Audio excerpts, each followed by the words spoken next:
A very good afternoon and welcome to HYCM's online trading workshop. Please excuse the late start today. For some unknown reason, my browser decided it didn't want to open the GoToWebinar control panel. So I'm very glad to say that it's all opened and it's all working as per usual now. So apologies for the delay for the start, and thank you very much for hanging around. Hi, Chibi Van, good to have you. Van, lovely. Suneth, nice to have you. Selva, great to have you. Shwa, Salvatore, good to see some regular faces here. That's super. Mohammed, Reza, great. Well, looking forward to the session. Good to have some familiar faces here. Welcome to the online trading workshop with HYCM. Really looking forward to taking us through the coming hour or so, particularly as we really wind up now to the FOMC event, a big event that we've got coming up, which is the Federal Reserve and markets sort of going into a little bit of a shutdown mode ahead of the FOMC as it decides what to do. So we'll be covering all of that during the session, and I'll be looking at what to do if we get a dovish or a bullish FOMC and which currency pairs and commodities to best look at trading. Now, let's start just by going through the disclaimer, making it clear. Obviously, the whole purpose of this workshop is to give you guys insight into how I make trading decisions and how I go about analyzing the markets. And then as you sort of learn from me, it helps your decision-making process so you can be better informed for making your own decisions and choices around trades. The session is going to follow the normal process. Don't forget we have the handouts at the handout section. We've got the workshop handout. Many of you are familiar with that. If you are not familiar with it, I'll just briefly go through that handout.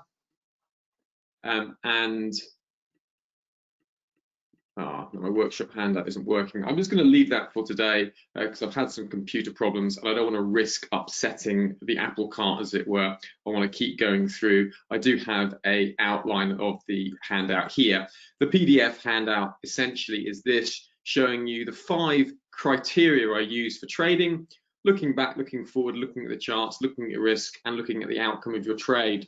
Now, this is one area I want to briefly touch on, looking at the outcome of your trade. It is very important when you finish a trade to actually look back and consider and learn. I had a learning process myself this week. I looked back at my trading record for the year, and I saw that my largest trading win was followed by my largest trading loss. And I just noticed that because I recently had my second largest trading win of the year, trading gold and silver. And I wanted to see, looking back, what I could learn. And one of the things is that actually after your biggest loss, your biggest wins, you can also have your biggest losses. So that was a learning point that I had. And it's helped influence me in my trading this week, remembering what happened last time during the year after I had a very good trading win. So that's the criteria we'll be using for analysing the markets for today. The special topic we've got, a really interesting one, looking forward to this, is how to use trend lines to enter trades.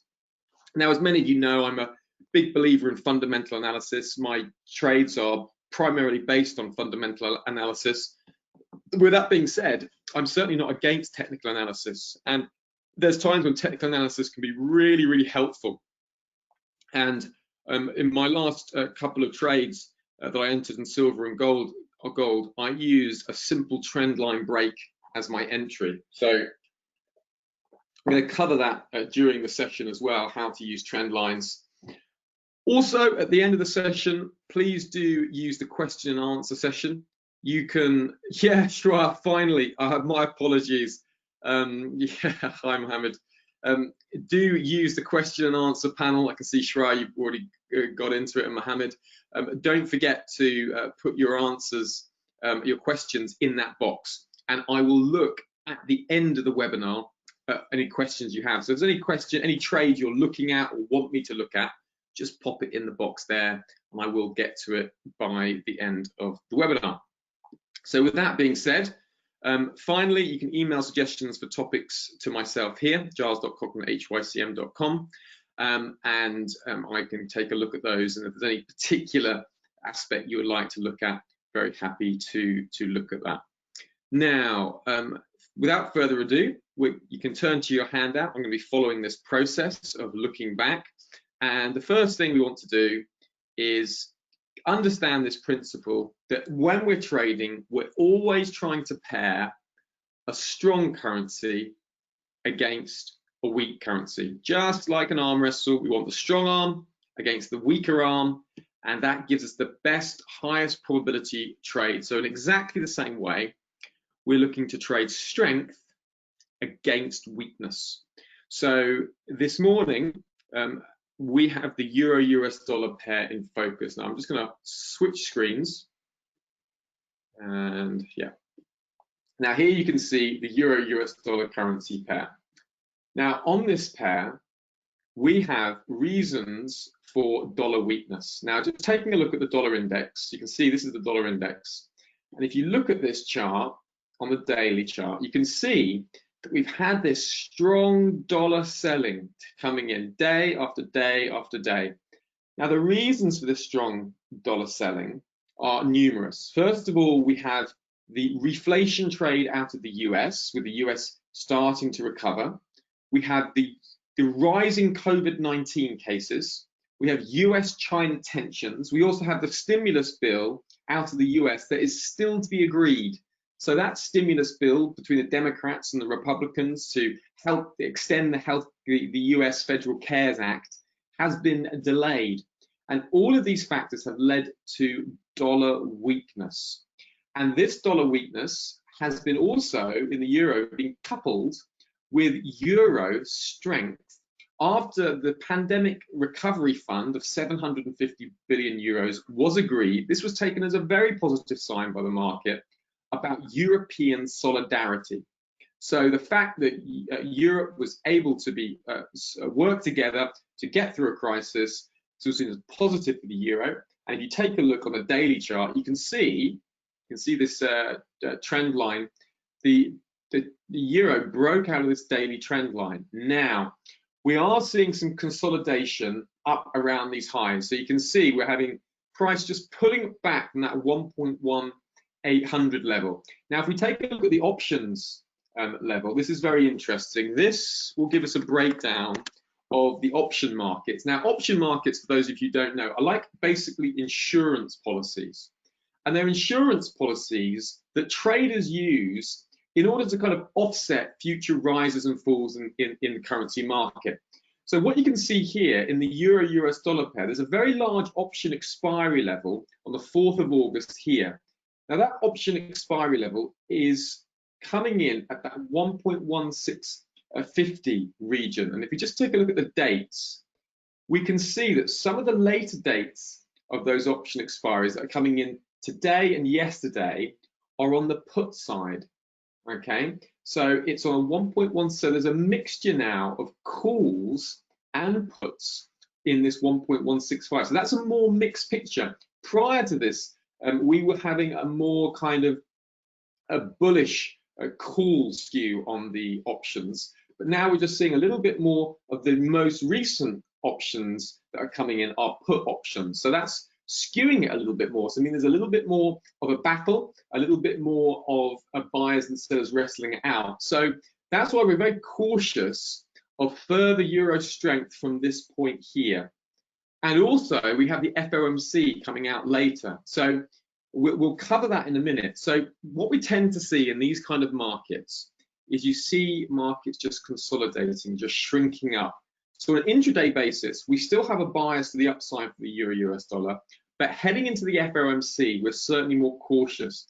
And we would want to see a move back down to that 1.16050 region before initiating any new longs. That would be the area we'd be looking at, 1.1650. If we've got to return back down to there, we would expect to find buyers in that area.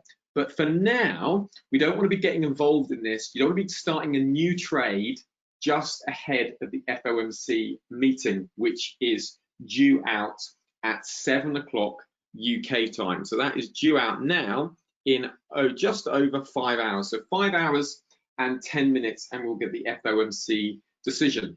So let's cover that FOMC decision. I'm just going to run through quickly what we need to be looking at. Now, the first thing we need to be aware of is, let's just take a look at the dollar, because this is going to be played out on the dollar. The dollar has been selling off an anticipation of the Federal Reserve being very dovish this evening. Okay, so if they are dovish, and if they're expected, what the expectations are is that the Federal Reserve will just remain in a wait and see mood, that they won't want to add any extra elements to what's going on in the market, that they'll just pause and not do anything other than assure the markets that they're there to do whatever it takes to support the US economy. Now, that's the expectations. However, if they're more dovish than expected, if they do things like bring in yield curve control, a number of investment banks are expecting yield curve control, but not at this meeting in September.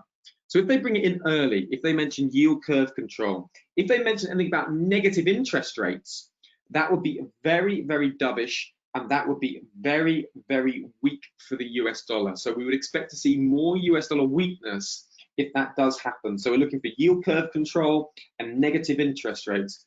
And if we did see that, that would be very bullish for gold. So we know gold's been on a big tear recently. It's been on a really good run higher. And just want to keep an eye out here on this, just on this 1 hour chart here, just looking at this trend line. If we got a very dovish Fed, yeah, a break of that trend line higher would be a bullish move. Okay, so if you saw a break of that to the higher and a dovish Fed, that would open more upside in gold. Similarly, looking at silver charts, you see that silver's been on this big run recently higher as well, and we can see that trend line just on the silver chart. If we saw a break to the upside in that silver chart, and a dovish Federal Reserve, would expect more upside, playing up to those 25, 26 highs. However, this is only if we get a dovish Fed, if we get negative interest rates, kind of mentioned negative yield control, anything like that, that would be very weak for the dollar and supportive of gold and silver. Now, go back to the gold chart there, and just see gold tempting to nudge out of that areas here. So some traders, for instance, if we get a break and close above that level, may try to buy into this, looking for a more upside. As long as we get closing below this level, we won't see buyers stepping in. But a break and close above, and you'll see some buyers most likely stepping in, trying to get early by the FOMC for the more aggressive trader. Now, if we see the FOMC being less dovish than the market expected, if, for instance, they don't really give anything clues away, maybe they're a little bit more optimistic about the US economy, then we'd expect to see US dollar upside. So we'd expect then to see some of this dollar strength that we've been seeing, we'd expect to see that unwind and some dollar buying to come into the market. So that's something to look out for. And the market will be sort of hovering, waiting, anticipating what's going on with the FOMC this afternoon. So that is the key risk event that we have. This is the key currency pair, Euro-US dollar upside.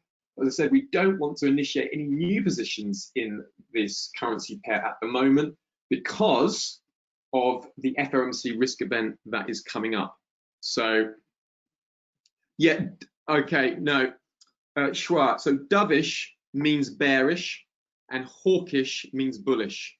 So a dovish FOMC is going to be a bearish outlook for the US dollar, and a hawkish FOMC is going to be bullish for the US dollar. I hope that helps. That's great. So that's what, a couple of markets to be looking at. Now it's going to go back to the main screen here. Now, so the major risks that we've got coming up is the FOMC meeting this evening, UK time. It's a key event. It's the most important event of the week, arguably. So the market tends to narrow in. So that's what our key focus is. Quick reminder how to trade interest rate decisions. If you get an interest rate cut, you see the currency weaken. And if you get an instant interest rate increase, you get the currency strengthen. So what we're looking for is if there's a surprise interest rate cut, with the Federal Reserve, say they go down to 0 in the interest rates, then we'd expect instant dollar weakness and we'd see strong gold upside. So interest rate cut equals currency weakens, and today would equal gold strength. Okay, so that's something that could be entering at market if that happens. So that's one to look out for. If we get an interest rate increase, that would be the currency strengthen, and that would be gold weakens. Okay, so that's a key thing to be looking out for coming up to the session. Another key event to be looking out for is any unexpected build in inventory levels. If we get oil data is coming out shortly, if we get an unexpected build, you can see that that's bearish for oil. If we get an unexpected draw, that's bullish for oil. So just oh, hang on a minute. I've just got to quickly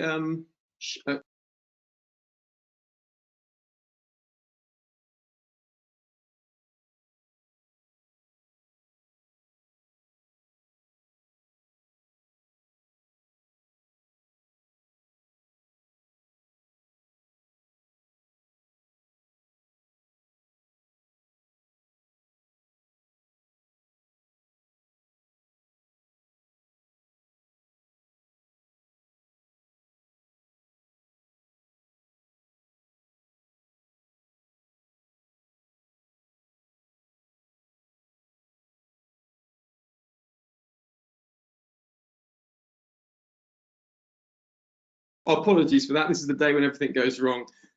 Yes, this is a key thing to be looking at with oil inventory levels. So I'm just going to take you over to the other screen and we'll have a look at oil markets, because oil's in a very interesting place as well at the moment. You can see here the crude oil inventories data. It's expected to show a build of 1 million barrels. Okay, and if we get a build, that's bearish for oil. Now, if we get unexpected draw, that's bullish for oil. Now, take a look at the oil markets here. Now, looking at US oil, what you can see is we're just hovering very, very carefully around this trend line that's moving upwards. Now, we just extend that trend line out a little bit, and we just use it to come here. See, what we're looking at for oil is if we get a slowdown in demand, if we get an increase in US COVID-19 cases, I'm looking for a break of this trend line to the downside to open up more downside movement. So this is one area to be really looking carefully at for oil. Now, last night there was a surprise draw of 6 million barrels in the private crude oil inventory data. The private data makes up about 80% of the official inventory report that's coming out later this afternoon. Now, be aware that we would need to see a further build to give gold some upside. But notice how gold, interestingly, even though there was a build of 6 million barrels, gold hasn't really shown much strength. Yes, it's been bouncing off this critical trend line, which we need to keep an eye on. But the strength has been limited. That is interesting. That seems to be a tell to me. So what you're going to look for is be careful, because this is US oil. Wait for the FOMC event. But if we get a break and close below this level, this trend line, that would open up more downside in US oil. So that's definitely one to be looking out for, keeping on your radar. Any break of this trend line, and would expect some downside in oil going forward. So I hope that is something to be looking out for. But again, don't just look at the inventory data, wait for the FOMC data as well. In case of uncertainty, do take a look here at the headlines. Unexpected build is bearish for oil, unexpected draw is bullish for oil. Now it's going to move to the just give you a moment to type in any questions about trades you are looking at. So do put in the any questions and answers, any currency pairs you're looking at. There's one more thing I want to share with you, and that is here. Just taking a look at the gold chart. Okay, you can see you see price trying to break above that trend line now. So that'll be interesting to see how that develops, how that plays out going forward. Now, and you know, potentially early traders can enter here and just run stops below that 1946-47 level if we get a close and a break above that on that chart heading into the FOMC. So that's something to be looking out for. But interestingly, look at that strong sell-off that we got in the gold market yesterday. So that strong sell-off is a combination of profit taking, and there's a strong extension of gold prices higher, and then we have this kind of spinning top function. So this does kind of point to lower prices coming. So technically, just to be aware, there is a little bit of an indication there of those technical prices potentially coming, and that is a very you know, a very interesting signal that is well worth paying attention to, because it could indicate some, you know, retracements as the FOMC meeting comes in. So definitely one to be watching, one to keeping your eye on that. And that gold chart is really interesting at the moment. You see that little break above here on the hourly chart. So, you know, for people who are a little bit more aggressive, two options is enter here at market and just put stops below the recent moves higher. So that's one option there. And the other option is to close one position ahead of the FOMC and allow another position to run, just in case there is that run forward does come up. So it's definitely worth looking at, just seeing that little trend line break as we're here on the charts. It's a low conviction opportunity, but it's one that's worth looking at nonetheless. So one definitely worth to look at heading into the FOMC later this afternoon. Now, let's look at the questions we have. Just see, yeah, okay, Tribuvan are looking at Euro and New Zealand dollar. So just going to go over to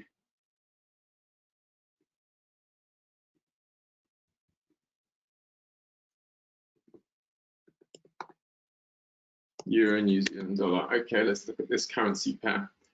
Okay, so on the Euro and New Zealand dollar pair, there's a bias to the upside in the euro because of the COVID-19 recovery fund that's agreed 750 billion euros. That's supported for the euro. New Zealand dollar had some weaker CPI data that came out in mid-July. Let's just have a look this month, and let's just have a quick look at filter New Zealand. You can see that there was a little bit of weakness just coming in. So New Zealand, see the CPI data came in at minus 0.5% July the 15th. And that was via 0.8% prior. So there was quite a drop in inflation. So that has been a drop in the trade balance. So looking at Euro and New Zealand dollar, you would favor more upside. Looking at it from a technical perspective, you can see that trend line break to the upside has been important, and a strong move higher has come from that. Although we need to wait to be seeing what further developments are in the euro. But basically, it has a medium-term upside bias in the Euro New Zealand dollar currency pair for now. The risks to this trade would be if we see rising COVID-19 cases, Tribuvan, that would neutralize the euro, and also if we have the Federal Reserve come and support the dollar, if there's something a little bit more optimistic than the market was expecting, in that case, then we'd expect to see Euro and New Zealand dollar downside as well. So there are risks involved with that case, as with all trades. Yeah, US dollar CAD. So the US dollar CAD has a downside bias at the moment. We're not getting into this trade now because of the FOMC, but at the moment, we have US dollar weakness, and we have a little bit of CAD strength on that oil strength that we've seen, just a little bit of oil strength coming off that ascending trend line. but this is very slight, Schwa.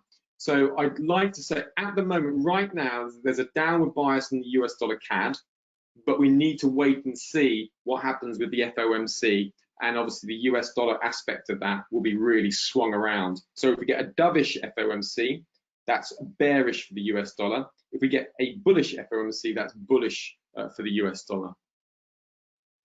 Yeah, Tribuban, you're long Euro New Zealand dollar. Yeah, long. It'd be a long upside bias that I can see currently in the market in the Euro New Zealand dollar. You need to be aware of the euro. It's quite extended in the majors, Euro US dollar. You can see that there's extension up higher. We are making some climbing up towards those highs, but just looking at the daily chart, that is quite extended higher. So have to wait to see what happens to the FOMC. We're going to have some volatility ahead. So some of these trade outlooks need to be refiltered once we've had the FOMC. Pound Australian dollar long.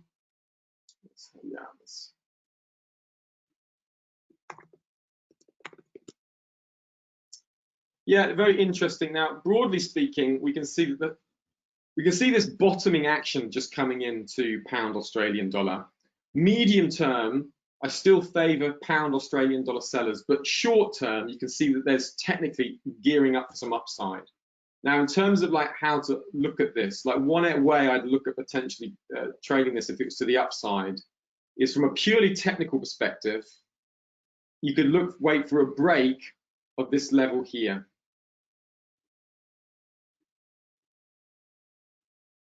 So if we getting a break and close above that level here. So if we get a break and close above that level today, that will kind of open up the way for more upside. You can run quite a tight stop just underneath that 17934 region, looking for higher prices. But as I said, medium term, I would favor sellers coming back in around that 1.9300 region because of Brexit risks that are associated with the pound. So you'd expect to see pound being potentially sold off on the chance of a no-deal Brexit. Now, those no-deal Brexit risks will come back into the market around September when UK government's back from summer recess and you start to get expectations and more anticipation of a deal or a no-deal Brexit coming up. So for now, and the Australian dollar's had a good run up, so you could see a little bit of a retracement due on that. And one way into that potential retracement, it would just be entering at a close, positive close above that trend line, and then just seeing how far it goes. Yeah, bullish for gold means bearish for US dollar. That's right, Mohammed. If we get something very, very bearish for gold, that would be bullish for the US dollar. Let me just show you that. So here's the gold chart. And let's just compare the Dixie. We'll put the Dixie on top of it. So the Dixie is a dollar index, and you can just see, look, as the dollar falls, the gold rises. See, as the dollar falls, right, gold rises. Okay, so a falling dollar is rising gold. So you can see there just.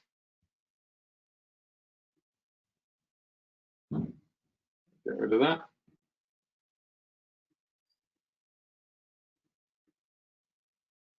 What's the silver and gold target for 2020?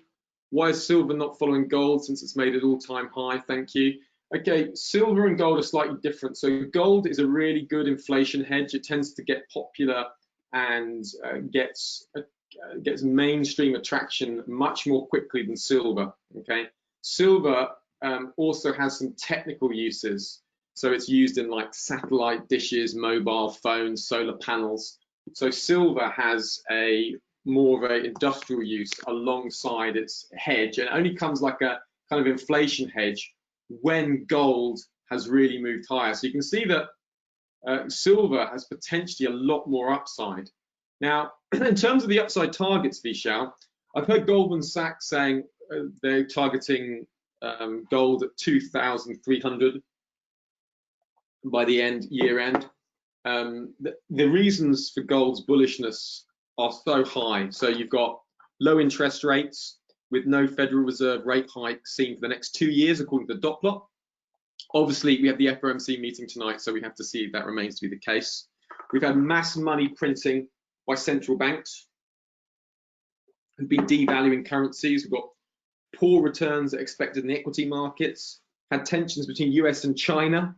We've got expanding case counts of COVID-19 in the US with 4.38 million cases, and around a quarter of all cases in the world come from the US.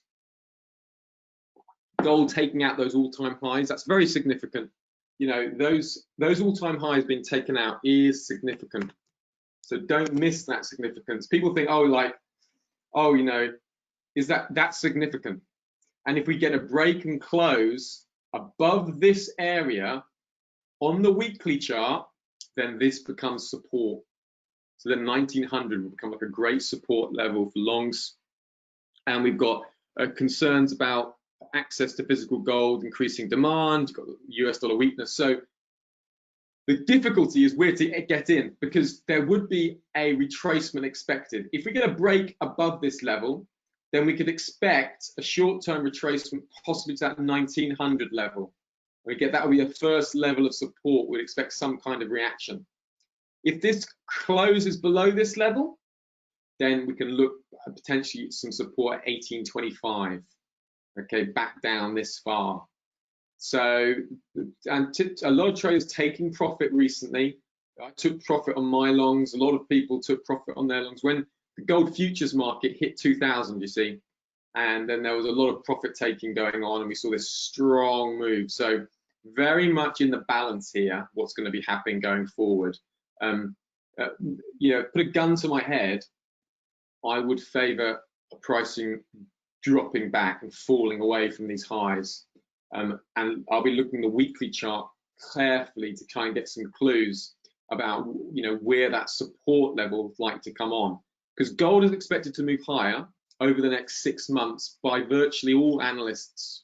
Okay, now the risk for gold is as follows. If the COVID-19 recovery takes place a lot quicker, if we get over that much more quickly, if the US gets over it more quickly than anticipated, then we'd see some gold downside. If we started to see the Federal Reserve talking about interest rates rising, that would be very negative for gold. So that's what we need to look at, okay? I hope that helps, Vishal. Yeah, Sunith, can you explain your idea about euro pound? Yeah, okay, euro pound. So let's just have a little look at the pair.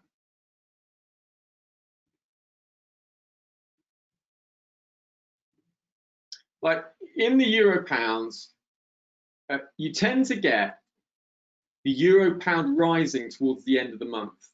The euro has to make quite a lot of purchases. UK has to make not purchases, so it has to make payments to the European Union at the end of each month.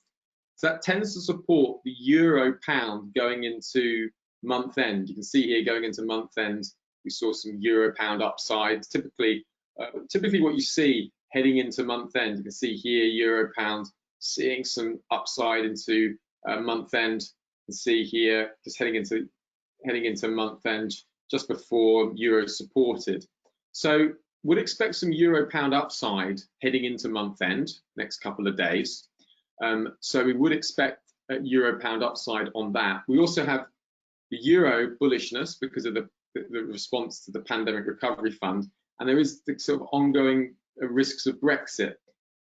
So upside could be expected on an intraday basis. The near-term target will be back up here, heading into that 0.91179120 region. A break above that level on the chart, and you'd expect opening it up, and you're looking then back up to that 0.9300 level. Risks of this are that there's a heavy retrace in the euro. Also, that we get any positive Brexit news that would invalidate that outlook. But that's roughly what you could be looking at. You can just see price at the moment is just finding a little bit of support from that S1 zone. The only thing that I've noticed a lot, there's been a lot of pound strength at the moment that hasn't been making a lot of sense from the fundamental perspective.